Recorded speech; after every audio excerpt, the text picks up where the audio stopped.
الحمدللہ وکفا والصلاۃ والسلام علی سید الانبیاء والمرسلین وعلی آلہ وصحبہ اجمعین، اما بعد۔ ناظرین، آج ہم آپ کے سامنے قربانی سے متعلق چند اہم ترین مسائل اور ان کا شرعی حکم پیش کریں گے۔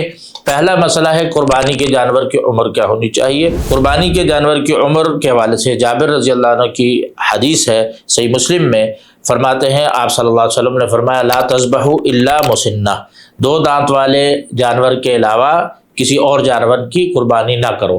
مسنہ جو ہے عربی زبان میں سن سے بھی ہے، عمر بھی آتی ہے اس میں، اور دانت کو بھی کہا جاتا ہے۔ تو لہذا جمہور اہل علم نے مسنہ 1 سال والا جانور قرار دیا ہے۔ اب باہر سے جانور آپ خریدیں گے تو 1 سال کی تعین ممکن نہیں ہے، تو اس کی پہچان یہ ہے کہ 2 دانت والا ہو۔ اگر آپ نے گھر میں جانور رکھا ہوا ہے اور آپ کو 100% یقین ہے کہ اس کو سال ہو چکا ہے تو وہ مسنہ میں ہی داخل ہوگا۔ تو آپ نے فرمایا کہ 1 سال کا جانور ذبح کرو۔ تو مسنہ جو ہے بکری میں، بھیڑ میں 1 سال والا جانور ہوتا ہے، جس کو 2 دانت والا بھی کہا جاتا ہے، اور گائے اور بھینس وغیرہ میں یہ 2 سال والا جو ہے وہ مسنہ ہوتا ہے، اور اونٹ میں 5 سال ختم ہونے کے بعد چھٹے میں لگ جائے تو اس کو مسنہ کہا جاتا ہے۔ تو آپ نے فرمایا کہ مسنہ ذبح کرو، الا ان یعصر علیکم، اللہ کہ کوئی دشواری پیش آ جائے، تمہیں 1 سال کا نہ بکرا مل رہا ہو نہ بھیڑ مل رہی ہو، تو پھر آپ نے فرمایا کہ فتذبحوا جزعۃ من الضأن، تو پھر تم 2 دانت سے کم عمر کا دمبا بھی ذبح کر لو۔ یعنی کہ اگر بکری میں سے 1 سال سے کم والے کو ذبح کرنا جائز نہیں ہے، بھیڑ میں جو ہے 1 سال سے کم عمر والے جانور کو ذبح کرنا 6 ماہ والے تک جائز اس صورت میں ہوگا کہ جب 1 سال والا ہمیں نہ بکرا مل رہا ہو نہ بھیڑ مل رہی ہو۔ تو لہذا بکری میں عمر جو ہے وہ 1 سال ہے، جس کو 2 دانت والا جانور کہا جاتا ہے۔ اسی طرح گائے اور بھینس میں 2 سال کی عمر ہے، اس میں بھی 2 سال کی عمر میں 2 دانت کے ہو جاتے ہیں، اور اونٹ میں جو ہے وہ اس کی عمر 5 سال ہے۔ دوسرا مسئلہ ہے خصی اور غیر خصی جانور کی قربانی۔ کیا خصی جانور کی قربانی کرنی چاہیے یا غیر خصی جانور کی قربانی کرنی چاہیے؟ تو شریعت کے دلائل جب ہم دیکھتے ہیں تو دونوں قسم کے جانوروں کی قربانی کرنا جائز ہے۔ خصی جانور کی بھی قربانی کی جا سکتی ہے اور جائز ہے، جیسا کہ سیدنا جابر رضی اللہ عنہ کی حدیث ہے کہ فرماتے ہیں کہ اتیا رسول اللہ صلی اللہ علیہ وسلم بکبشین اقرنین، رسول اللہ صلی اللہ علیہ وسلم کے پاس 2 مینڈھے لائے گئے جو سینگوں والے تھے، املحین چت قبرے تھے، عظیمین بڑے بڑے تھے، موجوعین خصی تھے۔ یعنی کہ اس روایت سے ہمیں معلوم ہوا کہ آپ صلی اللہ علیہ وسلم کے پاس 2 مینڈھے لائے گئے جو 2 سینگوں والے تھے، چت قبرے تھے اور بڑے بڑے تھے اور خصی تھے۔ آپ صلی اللہ علیہ وسلم نے انہیں لٹایا اور اللہ کے نام پر انہیں ذبح کیا۔ اسی طرح خصی جانور کی قربانی جس طرح جائز ہے، غیر خصی جانور کی قربانی کرنا بھی جائز ہے۔ سیدنا ابو سعید خدری رضی اللہ عنہ کی حدیث ہے جو کہ ابو داؤد، ترمذی، نسائی میں وارد ہے، فرماتے ہیں کہ کان رسول اللہ صلی اللہ علیہ وسلم یضحی بکبش اقرن فحیل، کہ رسول اللہ صلی اللہ علیہ وسلم سینگوں والے غیر خصی مینڈھے کی قربانی کیا کرتے تھے۔ تو اس روایت سے ابو سعید خدری رضی اللہ عنہ کی روایت سے معلوم ہوا کہ غیر خصی جانور کی قربانی کرنا بھی جائز ہے۔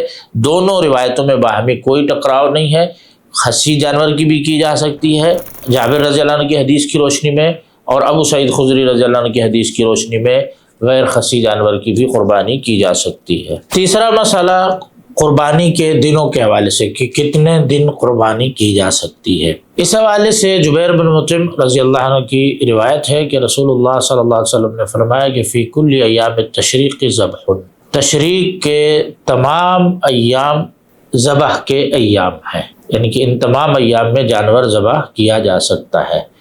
تو تشریق کے جو ایام ہیں یہ 11، 12 اور 13 ذی الحجہ کے 3 دن ہیں، اور تمام امت کا اجماع اور اتفاق ہے احادیث کی روشنی میں کہ یوم نحر یہ پہلا دن ہے، اور اس کے بعد جو 3 دن ہیں وہ ایام تشریق کہلاتے ہیں۔ تو لہٰذا ایک عید الاضحیٰ والا دن 10 ذی الحجہ کا، اور اس کے بعد اس حدیث کی جبیر بن مطعم رضی اللہ عنہ کی حدیث کی روشنی میں کہ تمام تشریق کے ایام ذبح کے ایام ہیں۔ تو تشریق کے یہی 3 دن ہوتے ہیں، عید الاضحیٰ والے دن کے بعد 11، 12 اور 13۔ تو اس روایت کی روشنی میں یہ ثابت ہوتا ہے کہ ذبح کے جو ہے وہ 4 دن ہیں۔ سعودی عرب کی جو لجنہ دائمہ ہے، دائمی فتویٰ کمیٹی، ان کا بھی یہی فتویٰ ہے۔ فرماتے ہیں ایام الذبح لہدی التمتع والقران والاضحیہ 4 ایام، کہ اہل علم کے صحیح قول کے مطابق حج قران اور حج تمتع اور عید کی قربانی کے 4 دن ہیں، تو لہٰذا 4 دن تک قربانی کی جا سکتی ہے۔ افضل جو عید الاضحیٰ کا جو پہلا دن ہوتا ہے وہ ہے یوم النحر جس کو کہا جاتا ہے، اس کے بعد 3 دن ایام تشریق ملا کر 4 دن تک قربانی کرنا جائز ہے۔ چوتھا مسئلہ یہ ہے کہ کیا ہم نے جیسا کہ ذکر کیا کہ 4 دن قربانی کے ہیں، 4 دن قربانی کی جا سکتی ہے، تو کیا اس میں راتیں بھی شامل ہیں؟ ہم رات کو بھی ذبح کیا جا سکتا ہے جانور؟ تو اس حوالے سے جو جمہور اہل علم کا اور راجح موقف ہے وہ یہ ہے کہ جانور رات کو بھی ذبح کیا جا سکتا ہے۔ ہاں کچھ لوگ جو منع کرتے ہیں، کہتے ہیں رات کو ذبح نہیں کرنا چاہیے، وہ ایک روایت نقل کرتے ہیں جو کہ مجمع الزوائد میں ہے، نہى النبی صلی اللہ علیہ وسلم عن الذبح باللیل، کہ نبی کریم صلی اللہ علیہ وسلم نے رات کو ذبح کرنے سے منع فرمایا ہے۔ یہ روایت اگر ٹھیک ہوتی تو سر آنکھوں پر، لیکن یہ روایت ضعیف ہے۔ اس میں ایک راوی ہے سلیمان بن ابی سلمہ جنابزی، اور یہ متروک راوی ہیں، اور متروک راوی وہ ہوتا ہے جس کی عام گفتگو میں جھوٹ بولنا ثابت ہو، لہذا محدثین اس کی روایت کو اس وجہ سے ترک کر دیتے ہیں۔ تو یہ روایت جو پیش کی جاتی ہے کہ رات کو جانور ذبح کرنا منع ہے، یہ روایت ضعیف ترین روایت ہے۔ لہٰذا جو ایام قربانی ہے، عید کی نماز کے بعد سے لے کر چوتھے دن کے سورج کے غروب ہونے تک بیچ میں جو بھی راتیں آتی ہیں ان میں جانور ذبح کرنا جائز ہے، دن کو بھی جائز ہے اور رات کو بھی جائز ہے۔